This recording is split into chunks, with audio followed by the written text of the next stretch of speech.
Hello students, कैसे हैं आप लोग। तो कल जो क्लास हमने ग्रेविटेशन का देखा था उसमें 2 न्यूमेरिकल थे। आई होप आपने कर लिया होगा। अब हम देखते हैं कि जो इस चैप्टर के अंदर एक चीज़ आपसे पूछा जाता है, मास एंड वेट के बीच में डिफरेंस क्या होता है। ठीक है, मास और वेट, मैक्सिमम लोग तुम कहोगे मास कितना है तो वो वेट ही बताता है। वेट पूछेगा तब भी वो मास ही बताता है।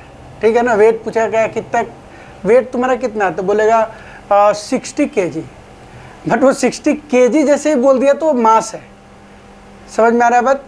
मतलब जो वेट होता है वो फोर्स के बराबर होता है। अगर कोई बोलता है मास वेट कितना है तो 60 न्यूटन बोला जाएगा वहाँ पे। ठीक है, अब हम वही चीज़ देखेंगे कि दोनों के बीच में डिफरेंस क्या है। मास जो होता है वो स्केलर क्वांटिटी होता है, it is a scalar quantity. ये ऑलवेज फिक्स होता है, चाहे कहीं भी ले जाओ उसकी मास वही होगी। अर्थ पे जितनी मास है मून पे भी उसकी मास उतनी ही होगी। लेकिन वेट के अंदर क्या होता है कि अगर अर्थ पे उसकी वेट है 60 तो मून पे उसकी वेट हो जाएगा 10। डिफरेंस क्यों आता है? क्योंकि 1/6 का डिफरेंस जो हम अभी आगे प्रूफ करेंगे। तो आपके पास जो डिफरेंस लिखना है उसमें सबसे पहला लिखेगा it is a scalar quantity, लिख लीजिए। दूसरी पॉइंट ये लिखिएगा कि मास ऑलवेज फिक्स होता है, इसका ऐसा यूनिट केजी होता है। वेट जो होता है वेक्टर क्वांटिटी होता है। वेक्टर मीन्स इसके अंदर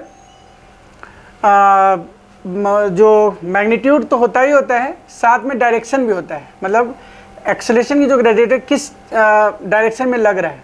ठीक है, तो वेट जो होगा वो वेक्टर क्वांटिटी है।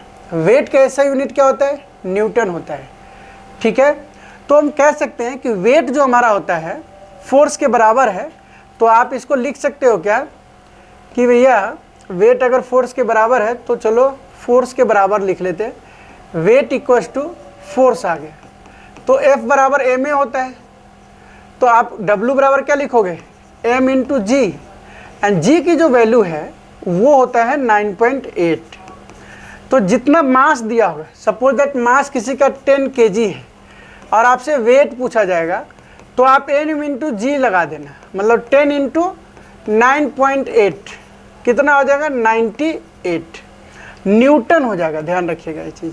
ठीक है, तो दोनों में फ़र्क आपको अच्छी तरीके से पता चल गया कि भैया मास जो है स्केलर है, ये फिक्स है, कभी नहीं बदलता, जहाँ भी ले जाओ ऑलवेज फिक्स होता है। ऐसा यूनिट इसका क्या होता है? केजी में होता है। वेट का ऐसा यूनिट क्या होता है? न्यूटन होता है। ये फोर्स के बराबर होता है क्योंकि फोर्स जो होता है वो एक्सेलरेशन लगता है, यहाँ पे ग्रेविटेशनल एक्सेलरेशन लगता है जी। स्मॉल जी की वैल्यू कितना होता है? 9.8। अगर आपको कहीं पे मास दिया गया है तो उसको 9.8 से मल्टीप्लाई कर दो, अर्थ के ऊपर क्या निकल जाएगा? आपका वेट निकल जाएगा। क्लियर हो गया? यही फॉर्मूला यहाँ पे चल रहा था। इस फॉर्मूला को आपने देख लिया, m इंटू जी, इसका ऐसे न्यूटन होता है। तो ये बातें आप लिखते भी रहिए साथ में, जो बातें बोली जाती है। ठीक है ना, डिफरेंसेस समझ गए? बहुत इंपॉर्टेंट क्वेश्चन है, difference between mass and weight. At least 4 difference तो आप लिखेंगे। अब आती है वेट की बारी कि ऑब्जेक्ट का वेट जो है मून पे कितना होगा।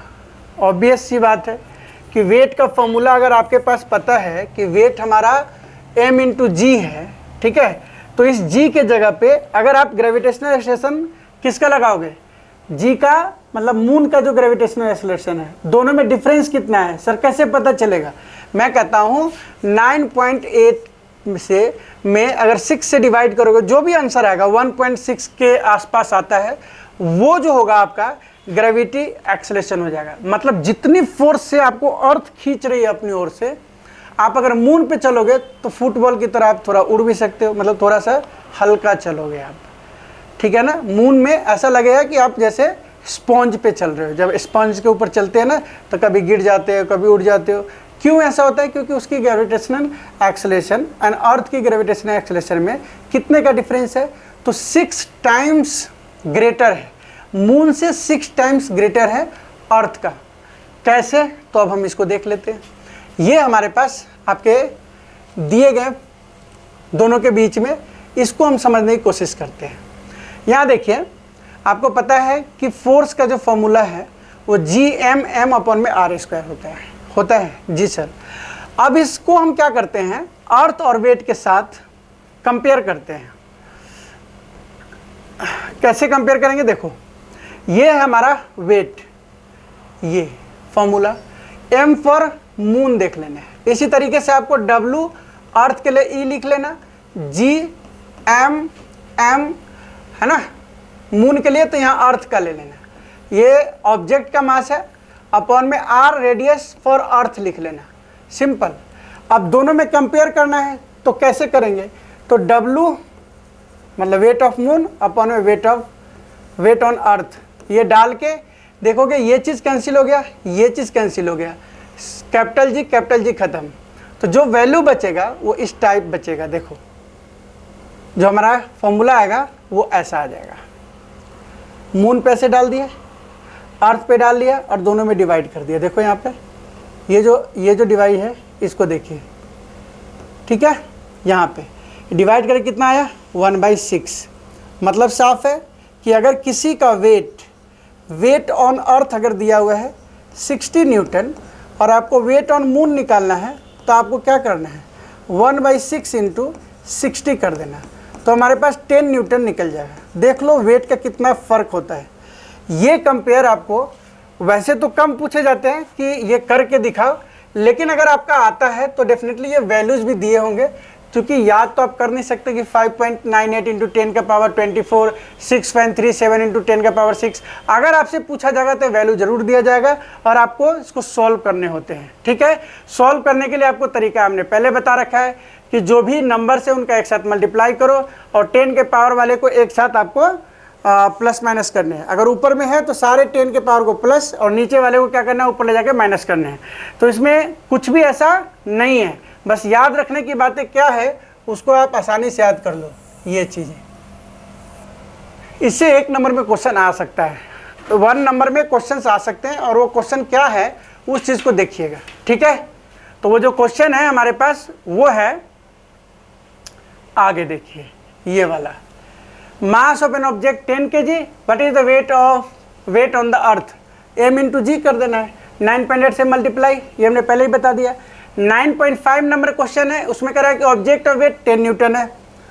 When measured on the surface of the earth what would its weight when major on the surface on moon, moon पे क्या हुआ, तो 10 में 6 से डिवाइड कर दिया तो हमारे पास 1.67 न्यूटन आ गया। मतलब the weight of the object जो होगा 1.67 न्यूटन हो जाएगा। तो ये टाइप का भी हम क्वेश्चन कर लिए हैं। 2 टाइप के क्वेश्चंस इस वाले पॉइंट से पूछे जाते हैं, ठीक है। Why is the weight of an object the moon 1/6 of the weight on the earth, because gravitational acceleration का जो टाइप्स है अगर 9.8 में 6 से करोगे तो उतनी ग्रेविटेशनल एक्सलेशन होता है। मतलब 9.8 अपॉन में अगर हम ग्रेविटी एक्सलेशन का मून का डाल के डिवाइड करें तो 1/6 आता है। इस वजह से ये बातें होती है। तो हमने अभी देखा मास वेट में क्या डिफरेंस है, वेट के ऊपर क्वेश्चंस कुछ दिए जाते हैं, ये 2 न्यूमेरिकल यहाँ से आपके आ गए हैं, बाकी मोशंस के लाइक क्वेश्चंस थे उसको आपने आसानी से देख लिया है, ठीक है। बाकी नेक्स्ट में हम देखेंगे कि ये क्वेश्चंस होता कैसे। Thank you for watching my video.